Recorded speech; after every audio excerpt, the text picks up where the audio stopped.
오늘은 이 종교개혁자의 영적 유산 이렇게 제목을 정해보고요. 오늘 본문 말씀에 입각해서 말씀을 여러분과 나누려고 합니다. 이 유산이라고 하는 말은 조상이나 선조들로부터 물려받은 재산을 말하지요. 그런데 이 재산 중에는 물질적인 것을 포함해서 정신적인 것 그리고 문화적인 것 이것까지 다 포함하는 내용입니다. 올해가 1517년 10월 31일 종교개혁이 일어난 지 503주년이 되는 해인데, 오늘 우리 개신교회, 우리가 기독교라고 말하는 개신교회는 이 종교개혁자들의 영적 유산을 받아 태어난 교회입니다. 그리고 지금까지 그 뿌리로부터 많은 줄기가 나오고 또 열매를 맺어왔습니다. 그런데 이제 종교개혁이라는 지 500년이 지난 오늘 과연 교회와 우리 그리스도인들은 어떤 모습을 취하고 있느냐, 또 교회가 있는 우리 사회 그리고 문화는 어떤 모습을 보이고 있느냐, 우리가 돌아보면서 좀 많은 고민과 반성과 또 변화와 회복의 그런 소망을 가질 때다. 그 요구가 너무나도 절실하다 하는 것을 우리가 다 공감을 하고 있습니다.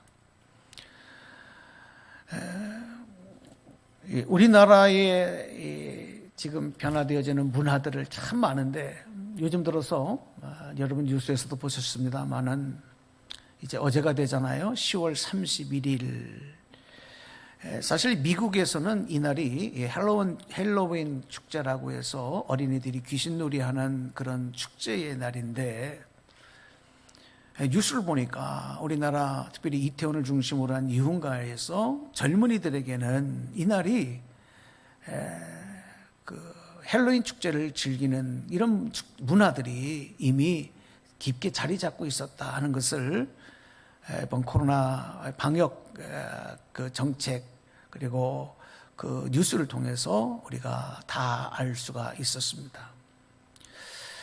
정말 우리 사회만 하더라도 이 변화되는 많은 문화들, 특별히 세대 간에 얼마나 많은 문화의 차이가 나오느냐.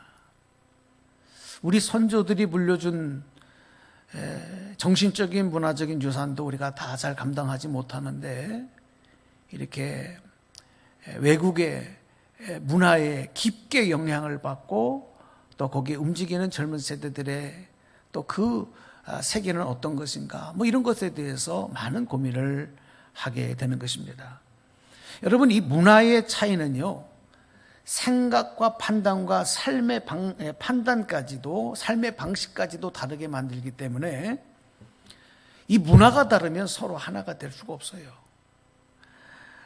그래서 이제 우리 사회에 이 세대 간의 갈등이 굉장히 심각하지 않습니까? 요즘처럼 세대 간의 갈등이 심각한 때도 일찍이 없었다 할 정도인데, 세대 간의 말이 통하지가 않아요. 그리고 생각이 공유가 되지 않습니다. 특별히 뭐 이런 정치적인 취향은 말할 것도 없고, 의견, 어떤 사건에 대한 반응도 완전히 다르게 나타나는 거예요. 그러다 보니까 할머니 세대, 부모님 세대, 자녀들 세대, 그리고 어린이들 세계가 분명히 다 같은 한국 사람이고 다 같은 가족들인데 이질감을 느껴요. 전혀 다른 세계를 사는 사람들로 생각을 해버리고 마는 것입니다. 통계청의 발표를 보니까 2020년 고령자 통계가 발표가 되는데, 우리나라가 현재 65세 이상의 고령 인구가 2020년 현재 전체의 15.7%랍니다. 그러니까 100명 중에 약 16명은 이제 65세가 되는 고령자라는 건데요. 앞으로 5년 뒤에는 20.3%가 된다는 것입니다. 그러니까 20%가 넘어가면 이제 초고령화 사회로 들어가거든요. 그리고 10년 뒤인 2030년에는 전체 인구의 25%인, 그러니까 전 국민의 4분의 1이 고령 인구가 된다는 얘기입니다. 우리 사회가 이렇게 고령이 나이가 많으신 노인들은 점점 늘어가는데 문제는 뭐냐? 그게 문제가 아니라 더 큰 문제가 뭐냐 하면 젊은이들에게 존경받는 어른은 점점 줄어들고 있다는 것입니다. 노인들은 많아지지만 어른이 없다. 존경받는 어른들이 줄어들고 있다. 이거 참 안타까운 현실인 것입니다. 여러분, 이런 말씀을 드리는 이유가 있어요. 어떤 사회이든지 공동체이든지 앞서가는 사람의 역할이 대단히 중요합니다. 앞서가는 사람. 언젠가도 한번 설교 때 그런 얘기를 드렸지만 고속도로에서 이유 없이 갑자기 차가 막히는 현상을 충격파 효과 이렇게 얘기를 하는데,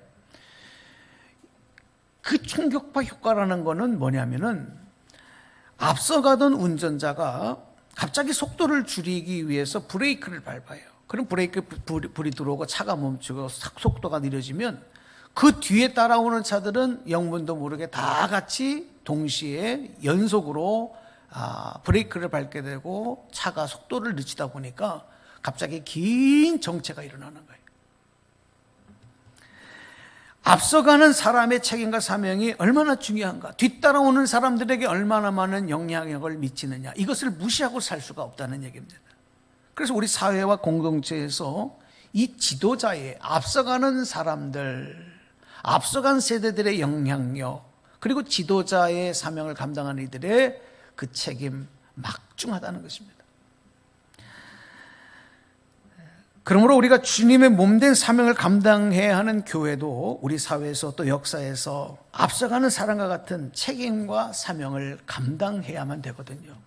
이것이 우리 주님께서 너희는 세상의 빛과 소금이 되라 명령하시고 당부하신 내용이기도 하기 때문에 우리에게 막중한 것입니다. 만약 우리가 그 책임과 사명을 감당하지 못한다면 그로 인해서 그 시대와 역사와 교회가 또 속해 있는 사회, 사람들 너무 큰 고통을 당하게 돼 있어요. 이것을 우리가 과거 중세 시대에 이제 교회를 이끌고 있던 캐톨릭 교회의 부패와 변질을 통해서 이미 역사적으로 검증이 되었고 또 체험했던 사실인 것입니다. 이 중세 캐톨릭 교회는 책임과 사명을 가볍게 생각을 하면서 자기의 세력을 키우기 좀 더 크게 만들고 또 교회의 몸집을 크게 만드는 일에 관심이 있었어요. 그리고 사회와 역사 앞에서 진정한 이 지도자적인 어른의 역할과 그 사명을 감당하지 않았습니다. 그 책임에 대해서 가볍게 여겼습니다. 특별히 정치와 결탁해서 힘을 키우고 부를 창출하는 수단으로 종교를 악용했고, 그러다 보니까 이 캐톨릭교회는 점점 타락의 늪으로 빠져갑니다. 여러분, 우리가 잘 아는 것처럼 마지막 종국에는 면죄부, 이 면죄부를 사야 죄를 용서받고 천국에 갈 수 있다라고 하는 면죄부까지 돈을 받고 파는 그런 행위들을 자행했습니다.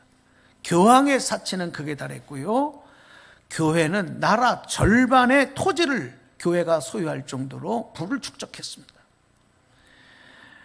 이런 캐톨릭 교회의 또 교황의 부패, 교황청의 부패에 대해서 반박하고 정의를 외치는 사람들은 잡아다가 종교 재판에 세우고 단두대와 그리고 화형대에서 사형을 집행해버리고 말았습니다. 많은 사람들이 그래서 정의를 외치다 죽어갔습니다. 그렇게 되어지던 사회 속에서 1517년 10월 31일, 이 좀 아이러니하게도 이 할로윈 축제 날과 동일해요.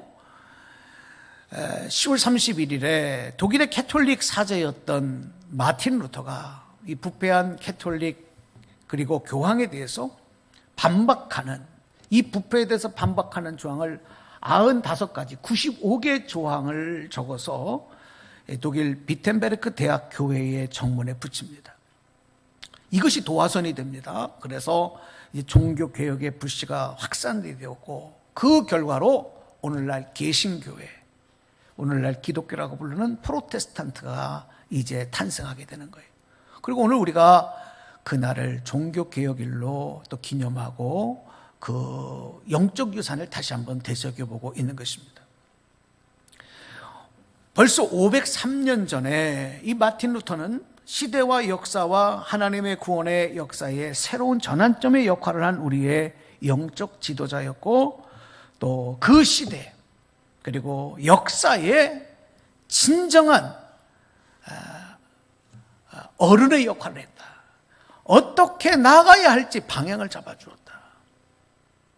전환점이 되어주는 귀한 사명을 감당했다는 것을 기억하면서 우리는 다시 한번 마틴 루터를 생각하게 됩니다. 안타깝게도 그 영적 유산을 이어받은, 그렇게 태어난 오늘날 이 개신교회가 점점 과거의 중세 캐톨릭처럼 몸집은 커지고 세력은 키워왔지만 사회적인 영향력을 잃어버리고 있다. 특히 우리나라에서 여러분 여러 가지 보고서가 나오게 되고 있는데, 이 기독교가 점점 사회적으로 사람들에게 신뢰도가 떨어지고 있다, 이런 보고를 듣게 되고요.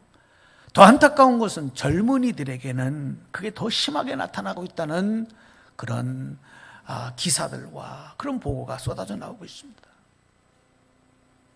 이 말은 오늘날의 한국 교회, 아니 세계 기독교가 정말 사회와 사람들에게 지도자적인 사명을 잃어가고 있다는 증거이고, 예수님 명령하신 빛을 바라지 못하고 있다는 것이고, 소금의 맛을 잃어가고 있다는 내용인 것입니다.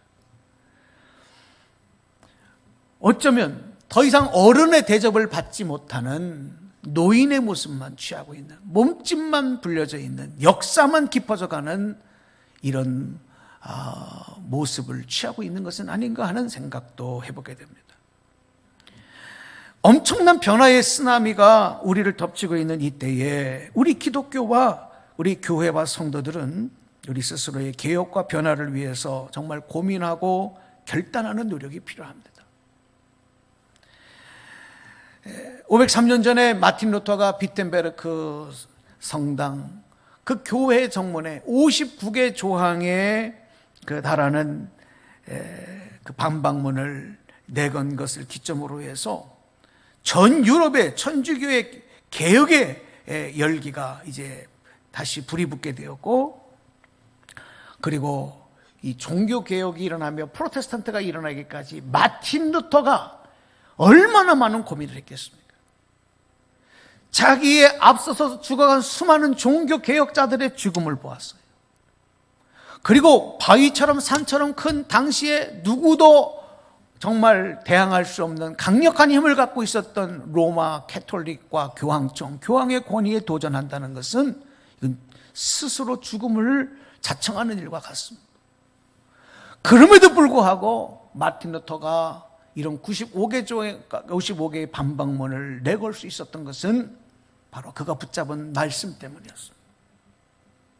바로 오늘 우리가 읽은 로마서 1장 17절의 말씀인 것입니다. 우리가 두 번 반복해서 읽었지만, 자, 다시 한번 여러분 이 말씀을 한번 우리가 받은 영적 유산으로 생각을 하면서, 마틴 루터로부터 받은 영적 유산으로 생각하면서 한번 크게 다시 한번 저와 함께 합독하겠습니다. 시작. 복음에는 하나님의 의가 나타나서 믿음으로 믿음에 이르게 하나니, 기록된 바 오직 의인은 믿음으로 말미암아 살리라 함과 같으니라. 아멘. 오늘 저는 이 말씀을 여러분과 함께 나누면서 마틴 루터와 같이 오늘 우리 자신이 스스로의 개혁과 변화를 고민하고 결단하는 이런 강력한 성령님의 요구, 성령님의 노크 소리를 우리는 들어야 된다. 과거 캐톨릭의 부패, 중세 시대에 특별히 일어났던 이런 부패의 내용을 보면, 당시의 캐톨릭 교회는 성경, 하나님의 말씀보다 교회의 전통과 권위와 그리고 교황의 말과 결정을 더 앞세우고 주장했던 것입니다. 하나님의 말씀보다 그 무엇이 앞서기 시작할 때 변질되어지고 부패가 일어났다. 그리고 또 하나님의 은혜보다 세상의 부와 권력을 더 의지했습니다. 그 결과가 부패와 변질이었습니다. 교만이었습니다. 아집이었습니다. 또 믿음으로 구원받는다는 확신보다는 보여지는 업적 행실, 이것을 더 존중하고 앞세운 결과 타락과 변질이 일어났던 것입니다. 그 결과 집단적인 이기주의와 강력한 부와 힘과 권세로 무장을 했지만 하나님의 뜻을 이 땅에 실현하는 사명은 다 잊어버리고 말았어요. 자기들의 배는 채워서 부자들이 되었는지는 모르지만, 그리고 기득권을 갖고 권세와 권력을 휘둘렀는지는 모르지만 하나님의 뜻과는 점점 멀어지는 세속적인 모습이 되고 말았던 것입니다. 그런데 오늘날 그 개혁의 열매로 탄생한 우리 개신교회, 기독교, 교회들, 그리고 우리 그리스도인들도 어쩌면 그와 동일한 그들이 걸어갔던 부패와 타락의 길을 우리도 여전히 따라가고 있는 것은 아닌가? 아니, 그 모습을 취하고 있는 것은 아닌가? 우리는 심각하게 고민하며 다시 한번 성령님의 정말 도와주시고 깨닫게 하시는 은총을 우리는 간구해야 합니다. 자, 여러분, 이 내용은 마틴 루터의 고민만이 아니었습니다. 2000년 전에 예수님께서 이 땅에 성육신하셔서 3년 동안, 공생의 기간 동안 하나님의 나라 복음을 증거하실 때도 당시에 오만에 차 있었던, 마치 중세 캐톨릭과 같아졌던 당시 유대교, 율법을 붙잡고 하나님을 믿는다고 하는 유대교, 그 유대교의 부패와 변질을 우리 예수님은 그냥 두고 보지 않으셨습니다. 자신들이 쌓아놓은 전통과 기득권을 힘과 권력으로 주장하던 유대교 종교 지도자들과 예수님은 절대 타협하지 않으셨습니다. 끝까지 하나님의 뜻을 주장하시면서 하나님의 말씀, 구원의 말씀, 복음의 말씀, 바로 그 말씀으로 저들의 변질된 모습과 부패를 지적하시고 2000년 전에 유대 사회의 새로운 개혁의 바람을 일으키셨던 분이 바로 누구냐? 바로 우리 주 예수님이셨던 것입니다. 그러니까 예수님의 공생의 3년은 유대교에 대한 일종의 종교개혁과도 같은 것이었다, 이렇게 해석을 할 수가 있는 거예요. 그래서 초대교회가 탄생이 되고 예수 그리스도 교회가 이 땅에 나오게 되는 것입니다. 503년 전에 하나님의 뜻과 멀어진 부패한 가톨릭 교회의 전통과 권위에 도전한 마틴 루터의 이 고귀한 신앙 고백과 체험에 기초한 세 가지, 오직 성경으로, 오직 은혜로, 오직 믿음으로, 구원은 오직 성경으로, 오직 하나님의 은혜로, 오직 믿음으로만 된다는 바로 이 신앙 고백, 이것을 세계 만방에 선포하였던 그 개혁적 외침이 이제 우리 교회 안에서 우리 그리스도인들에 다시 외쳐져야 될 때다. 여러분, 그 결단이, 그 각오가 오늘 이 말씀 가운데 함께하는 여러분 가운데 함께 하시기를 간절히 부탁을 드립니다. 그러기 위해서는 끊임없는 신앙 고백적 고민과 몸부림치는 고뇌가 있어야 합니다. 루터에 대한 이야기를 조금 더 드리겠는데, 이 루터가 종교개혁자로 일어서기 전에, 세상 가운데 나타나기 전에 그는 끊임없는 고민을 했어요. 로마 캐톨릭의 사제로서 그는 계속해서 번민했습니다. 특별히 그가 독일의 어거스틴 수도원에서 수도사로서의 생활을 할 때 이 사도 바울처럼 끊임없이 죄의 문제와 씨름을 합니다. 이 가톨릭에는요, 이 사제들에게 사정권이 있어요.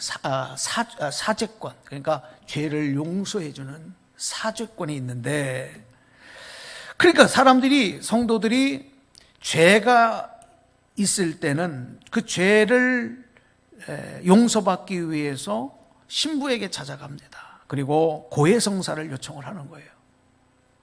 이거는 여러분 우리 기독교에서 목사들에게 와서 목사님 상담하고 싶습니다. 그리고 상담하는 내용과 다른 거예요. 고해성사는 뭐냐? 나의 죄를 사제 앞에 고하면 사제는 그 신부들은 그 이야기를 듣고 예수의 이름으로 너의 모든 죄가 용서받았다. 그 사제를 선포하고 돌아가는 거예요. 죄를 용서받는 것을 선포해 주는 거예요.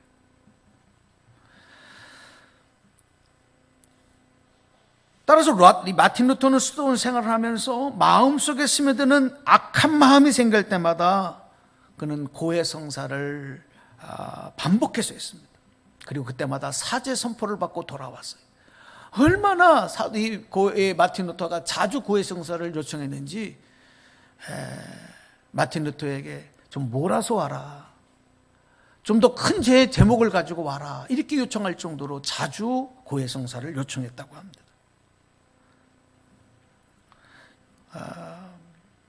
한때는 6시간까지 그 자신의 죄를 고해한 적도 있었다, 이런 기록이 있고요. 루터는 하나라도 빼놓은 것이 없이 모두 고백했느냐 안 했느냐에 중점을 두고 고해성사를 했지만 인간의 기억력의 한계로 고백하지 못한 죄가 또 생각이 납니다. 고백하지 못한 죄는 용서받지 못한 것이기 때문에 용서받지 못한 죄가 있는 한 구원받지 못한다, 이런 논리를 가지고 마틴 루터는 계속해서 고통을 받았어요. 그 두려움에 사로잡혀 있었어요. 자유함을 누리지 못했어요. 그가 사제의 신부의 신분이었음에도 마찬가지였어요. 마음의 평안함이 없고 계속해서 솟아나는 죄의식을 떨쳐버릴 수가 없었던 것입니다. 당시 수도사들은요, 이러한 죄의식을 씻기 위해서 고행의 방법을 선택을 합니다. 그런 사람들이 많았어요. 그래서 어떤 수도사들은 예수님께서 나무의 십자가에 못 박혀 돌아가셨다 하는 것을 생각하면서, 그럼 나는 어떻게 그 예수님의 뒤를, 그 예수님 당한 고난에 참여할 수 있느냐, 고행의 방법을 선택하면서 집에서 편안히 잠잘 수가 없다, 이런 마음을 가지고 평생 동안 원숭이처럼 나무 위에서 사는 고행을 택하는 사람도 있었다. 나무 위에서 잠도 자고 나무 위에서 밥도 먹고 그렇게 지내는 거예요. 고행이죠. 또 예수님 돌아가신 절기가 되면 성당 앞에 높은 계단을 죄를 고백하면서 그 계단을 무릎으로 기어 올라가는 거예요. 이게 아주 유명한 고행 방법 중에 하나였다는 것입니다. 마틴 루터도 그들처럼 그런 고행의 방법을 선택해서 그 성당의 높은 계단을 무릎으로 기어 오르며 고행할 때마다 그 마음속에 들어오는, 내가 이렇게 아무리 심한 고행을 한다 한들 어떻게 이런 행위로, 이런 모습으로 구원을 얻을 수가 있겠느냐, 이런 신앙의 고민이 계속 그를 흔들어 놓았던 것입니다. 그러던 가운데 루터가 하나님의 말씀을 붙잡고, 특별히 갈라디아서와 로마서 말씀을 읽다가 묵상하다가 드디어 구원에 이르게 되는 진리를 발견해요. 말씀에서. 그리고 그 진리를 선포한 것이 바로 95개 조항의 반박문에 담겨있는 그의 신앙 고백이었고, 그것이 시발점이 되어서 그 강력한 권세와 힘을 갖고 있는 캐톨릭과 맞서서 포기하지 아니하고 두려워하지 아니하고 싸울 수 있는 힘을 얻을 수 있었다는 것입니다. 하나님께 죄를 용서받은 자, 칭의라고 하지요. 의롭다 인정함을 받은 자, 그를 의인이라고 부르는데, 다시 말해서 죄의 문제를 해결받고 구원에 이르게 되는 것, 의인이 되는 것은 오직 복음을 믿는 믿음으로만, 하나님의 은혜로만, 하나님의 말씀으로만 된다는 것. 그는 깊은 고뇌 속에서, 깊은 처절한 몸부림 속에서 그가 깨달은 사실이었던 것입니다. 오늘 2절 말씀, 사도 바울이 붙잡고 깨달았던 2절 말씀을 여러분에게 읽어드리려고 하는데, 갈라디아서 2장 16절 말씀을 먼저 읽어드리겠습니다. 말씀 보겠습니다. 사람이 의롭게 되는 것은 율법의 행위로 말미암음이 아니요 오직 예수 그리스도를 믿음으로 말미암는 줄 알므로 우리도 그리스도 예수를 믿나니 이는 우리가 율법의 행위로서가 아니고 그리스도를 믿음으로써 의롭다함을 얻으려 함이라. 율법의 행위로서는 의롭다함을 얻을 육체가 없느니라. 아멘. 또 갈라디아서 3장 11절 말씀입니다. 말씀 보시겠습니다. 또 하나님 앞에서 아무도 율법으로 말미암아 의롭게 되지 못할 것이 분명하니 이는 의인은 믿음으로 살리라 하였음이라. 아멘. 저는 오늘 이 마틴 루터 종교 개혁자들이 남겨준 영적 유산,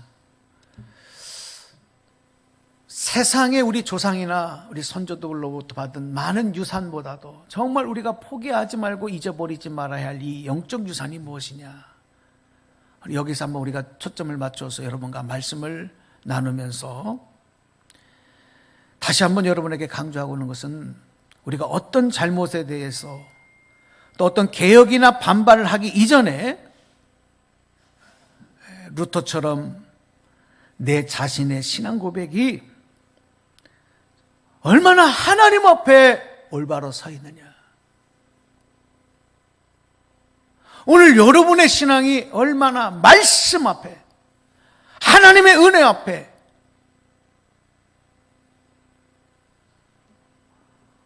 얼마나 믿음으로 온전히 서 있느냐, 이것을 우리가 분명하게 고백하는 일이 선행되어야 되는 거예요.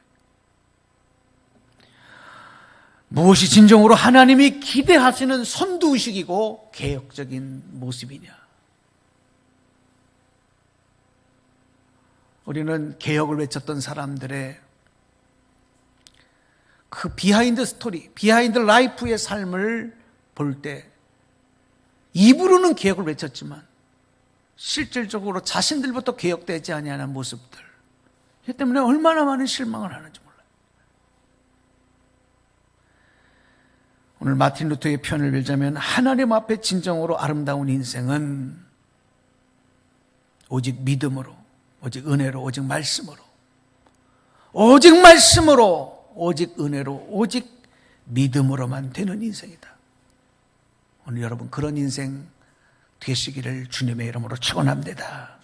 하나님의 구원의 뜻은 교회의 전통과 제도에 있지 않습니다. 목회자의 권위주의에 있지 않습니다. 목회자가 교회에서 제왕처럼 군림하는 것, 여러분 이것은 하나님 앞에 큰 죄입니다. 몸집만을 부풀리려고 하는 이런 물량주의 또한 종교 개혁자들의 영적 유산을 물려받은 우리들이 취할 모습은 아니라고 생각합니다. 정말 오늘날 우리 교회와 그리스도인들이 취할 것은 무엇이냐? 다시 한번 우리가 돌아봐야 합니다. 바라기는 심각하게 고뇌하던 중에 예수님의 복음의 말씀을 믿음으로 붙잡은 이 종교 개혁자 마틴 루터가 남겨준 영적 유산을 다시 한번 여러분 마음에 새기시고, 그 유산이 곧 예수님으로부터 그리고 하나님의 말씀으로부터 물려받은 것이다 하는 것을 기억하면서 오늘 깨어있는 믿음으로 하나님의 거룩한 의를 이루어가는 일에 앞장설 수 있는 우리 교회가 되고, 그리고 오늘 여러분들이 되기를 주님의 이름으로 간절히 부탁드리고 축원을 드립니다. 축복합니다. 기도하겠습니다.